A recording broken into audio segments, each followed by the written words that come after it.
be willing to return to a pick that a lot of other teams have lost with in recent memory. Xayah Rakan is going to be overlooked by KT. The Varus answer in the bot lane is not going to be there. So I'm actually excited to see where Deft wants to go against Xayah Rakan now that a lot of these standard strategies are denied away. Gonna be interested to see where the Gragas. I'm just enjoying the too. Song, you know. I'm with you, man. Sometimes when you're watching KT, you just gotta shut your brain off and listen to the music. All right, well, KT, we wonder what marksman you're playing. Just a Tristana, okay. Haven't been much Tristana outside of Pilot playing the Smite Tristana a couple of games in a row for MVP. And try and make Tristana work. Short-range champion in the early game can be punished by the grand entrance. But I imagine BBQ don't really know what to think about the Tristana being picked up. BBQ Oliver's why not Azir is what they usually go for. Why not going into the Gnar is also an obvious thing to talk about. This seems that KT has a pre-planned last pick for Smeb. I wonder how aggressive he's going to go as most of the picks into the Gnar are taken away. We've already mentioned that Kennen has been losing into Gnar. He has won with AP Kennen into Gnar. And I, for one, would love to see an AP Kennen game or a Rumble game. I know what I like from Smeb. Let's see if he obliges. Yeah, you can definitely call for that. We might just see the GP again. As we saw it before, it's really good for just sitting there and farming up, playing to the late game. We'll see what they want to do as Azir is picked up again for Tempt. He looked very rusty on it in game number 1. We'll see if he can try to shore that up. Smeb is nodding his head. It looks like he wants to please Papa Smithy, but actually switching it to the Camille at the last second. So, like the pick, very aggressive, can get on top of that Gnar. If Skull wants to play top side, then definitely the Camille has a lot of value, can run away with this Gnar matchup. Is a swingy one though, can go one way or the other, will trend in different directions. Yukal's jumping onto the Zoe, which he has not been as dominant on as some of our other mid laners like BDD and Chovy. See if he can get his Zoe win rate up. Tempt had a lot of options into the Zoe, doesn't want to go into Orianna. He goes to just his Azir that he is very, very comfortable on. Strong team fighting draft from BBQ, good engage, good follow-up engage, great damage with Xayah and Azir as the two threats. For the side of KT, they have very good pick. The hook shot, also the trouble bubble, and just Shen can make a lot of things happen.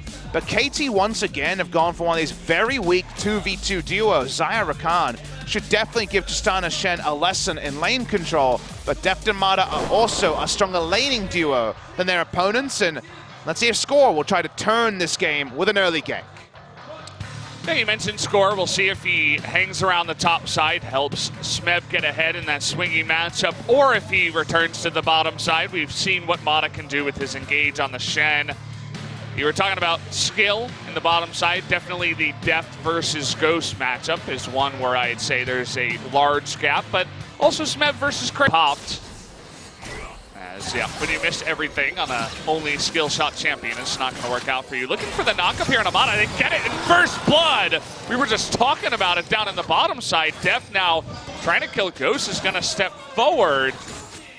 Perhaps if he had engaged there, no, but the heal and the flash were still there. Now Trick is looking to make things interesting. Trying to gank onto Deft, but again, it is Tristana with her flash available. It's not a teleport ward this early, but it is to spot the Tristana staying. Deft will much made to be punished. Well, we're going to return to another fight here as Yukal in a lot of trouble. Trying to turn it around on an attempt, but not enough there. Score forced to flash in to bop him on the head. Now he's being chased here by Ignar and Trick, trying to dodge it out, but the stun is going to come in. Shen coming in from the bottom side too. Means that they will just back away from the kill. A 1-for-1. They're actually going to engage now onto Trick. They get the stun down. The flash comes in onto the Rakan, and there's the Battle Star. Is it enough? The Cask is going to be stopwatched here, but the damage comes in. Going to anticlimactic as Score just autos him. Going to miss the stun there, but Trick taking a ton of damage on the backside. We'll have to back away there in the end. Only Ignar goes. Lens is going to also flash away. Looking for the follow-up here. He's playing with fire, but still going to get a nice burst of damage on a Trick. They're fighting over the Mountain Drink on the bottom side. As Deft, with the help of Shen, looking to get on top of Ghost here. is going to be able to feather storm at the correct time, pulls him back, and here's Trick for the flash, nearly dies on the backside. Crazy going to flash forward. Smeb is here, but Mata's even lower. They're not able to help him out, and in the end, actually looking for more. Going to engage on the Smeb here. Looking to kite them out is the side of BBQ. Not going to work out in the end. Just gets the kill onto the Shen. BBQ have the easier ability to get 5 members there. This play was made when Zoe was in base. So tricky to take out anyone as here we go. Wow, the flash comes in, easy cleanse, and now UCal doesn't have anywhere to go here. Easy 2-on-1. And they get another kill in the mid lane. It's really nice by B. Well, they tried this before. This time around, it should work out as Crazy gonna wait to use that Hextech ultimatum, but the Meganar comes in and stuns him out. Mata gonna tank a lot of that and trying to turn this one around. Not quite gonna be able to, but they made my heart flutter just a little bit there towards the end. So they're making it interesting, a low Smeb and Mata without able to get up towards the Baron, but BBQ still not gonna start. BBQ don't start, like you mentioned. So risky to make a play like that against Xayah as Mountain Drake. Looking for Trick, but he's gonna be spotted on an attempted flank. Backline access for the Sejuani going to be denied. Here is that Drake, going to be just about finished up by Smeb. A free one for him. Nobody's down on the bottom side as the Gnar was backing. Both of those top laners do have their teleports to get ready. Trying to go for a flank up in the top side, but they're actually going to commit here onto the Sejuani. Here's the engage from Ignar, getting into the back line, though. Zoe going to get pretty low here. UCal with no flash. They're looking to take out Trick, and they do. The Zoe, though, is going to go down. Really nice Emperor's Divide from Tab. But look at Deft. He is ruling the Rift right now. Double kill going to go to him, as Crazy also going to get low. Going to knock him down. But Deft, once again, still at full health. Gonna get the stun down from the Gragas. A triple kill now to Deft, as he is gonna own that fight and clean them all up himself. Deft definitely chooses his time to come in very smartly. Smeb also cements the flank. They get the first kill. KT turn onto the Baron. With Tempt not there, this should be a KT Baron very easily. Yep, no challenge. They win the fight.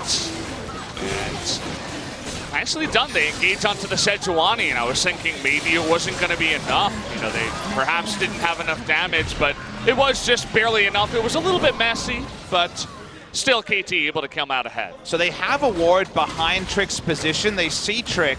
They know not everyone's there, and they know the Gnar definitely can't be there because he's teleporting above, and they go straight through the middle. Ignar does get access to the back line, but he quickly is out of the fight, and then from here, consider how it goes. As Deft is able to flank, he's with Smeb on the bot side, can flash in, desperately wants that kill on Ghost, he gets it, and Score, importantly, doesn't die. The big play there to try to kill the smite doesn't get pulled off by Ghost. Afterwards, nobody had enough damage to get on top of him, but maybe they do this time. Is gonna jump over the wall, tries to turn it back. Will he get the kill? Yes, he will. Trades it back. 1 for 2, and the rest of his team is pushing. And 1 for 2 means the push is going to be cemented. Here we go. Cask is going to come in. That's 2 members into the back line. See you later, Ghost, says the side of KT. Smeb coming in from behind. Want to get onto that very weak recon, and that they will. And KT, once again, the dominant form we've been looking for. If you get a 1 for 1 and a 1v2, and the Azir goes down, the forever turret defense is gone. They're going to try and keep pushing in. They don't have Deft, but they do have Smeb, very strong in the side lane. Here comes the 3-man group from KT. They should break the base on their first Baron. Yeah, 2 members come in to try to push away Smeb, but that means that the mid inhibitor will go down essentially for free. The Sejuani and the Gnar, not too much damage. Actually, KT, they want to play with their food, and you know it. This is going to be for the Hillbilly Gragas. You're the American. I don't know. Speaking of which, Score says, hello, I can 1v5. I'm really tanky. They're going to try again. They get the ult on a Deft here, but he's going to get away. Crazy gets super low. They can't quite kill him, but Smeb going 1v5 has the help of the Shen to come in behind, and that's just going to do it. The rest of BBQ gonna be swept off the Rift as KT Rolster. It was immaculate. It was perfect. The best League of Legends you've ever seen.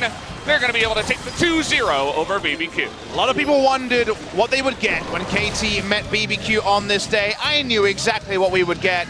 This was the exact KT versus BBQ series that we, who have seen KT try to run through the bottom teams, knew would happen. Maybe they went 2-0. That part is a little bit surprising. Felt more like a 2-1 to me.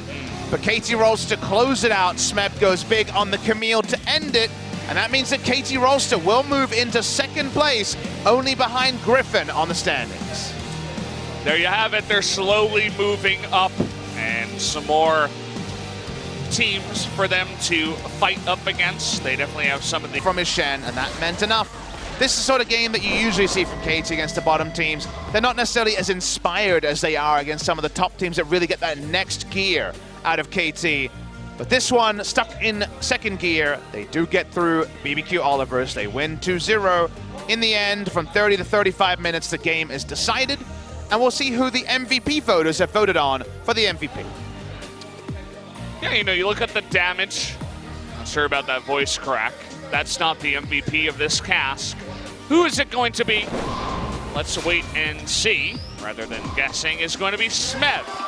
Third in damage, but first in our hearts for game number 2. Definitely deserves it for his 4-0-3 Camille performance. Only his third MVP of the season. Smeb been that tertiary carry more often.